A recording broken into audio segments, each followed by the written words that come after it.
the sky. It's not just a call. It's a warning. I'm vengeance.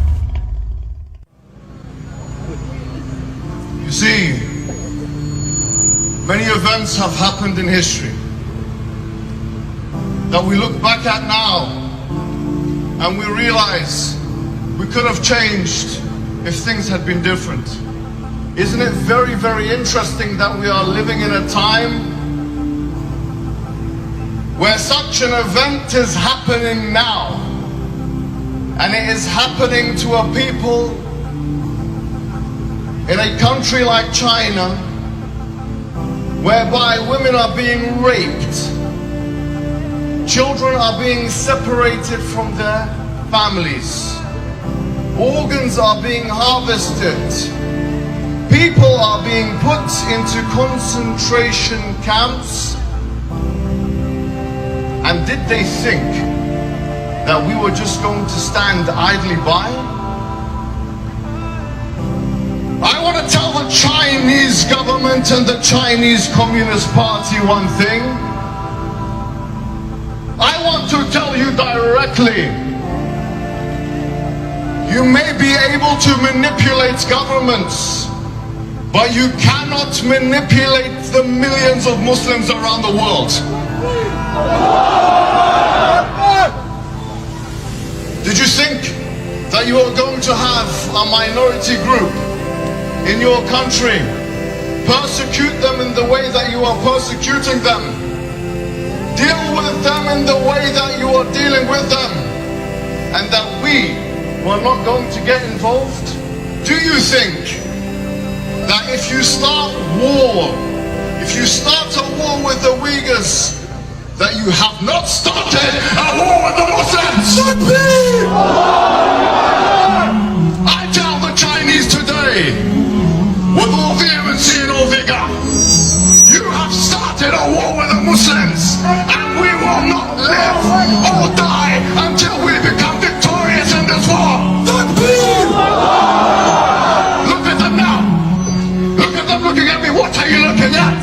My question is, what the hell are you looking at? You've taken your flag away, while I have a flag that you can replace your flag with. Take this Uyghur flag, you son of a... I tell you today, you have nothing to offer the world. You have nothing at all to offer the world. You know why? Because you have already incorporated a Marxist communist system. You've already lost the war against the Americans and the West, because you have taken their ideology. But let me tell you something. Your best bet is actually to become Muslims. That's your best bet. Your best bet is to do what the Mongols did and embrace Islam. You have nothing to offer the world. You have nothing to offer the world at all. What happens if you become a superpower? Tell me what happens when you become a superpower in this Cold War that you want to get into with the Americans. What have you got to offer the rest of the world? You've already taken their ideologies. Marxism, Leninism, you are nothing. I tell you, you are nothing. And it's only a matter of time. It's only a matter of time until we deal with you. And I say this again, with all vehemency and all vigor, that you cannot beat and defeat an enemy. That when they look at the barrel, the bottom of the barrel of the gun, they see paradise. We don't care about death, in fact. We don't care about martyrdom. Please make us martyrs. You cannot beat us. We're the unbeatable enemy.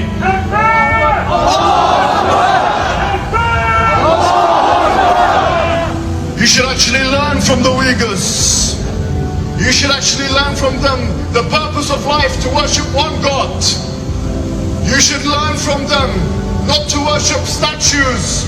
And I tell you today that you may be taken off La ilaha illallah from the tops of the masjids and replacing it with your communist flag, the flag of your ideological masters. But taking it off the masjid does not mean taking it out of the hearts of the believers. So I tell you once and again, it's only a matter of time. And you may want to start this Cold War with America, which you're starting now. Having the Muslims as your enemies is not a good idea.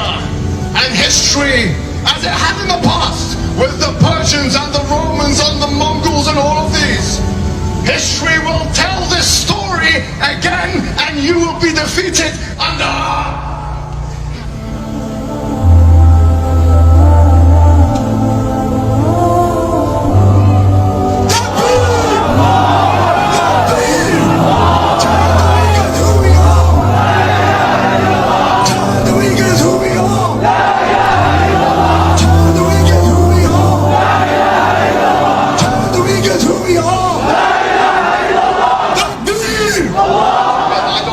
about Uyghur culture, but I know one thing, that we are here for the Uyghurs and we will not rest.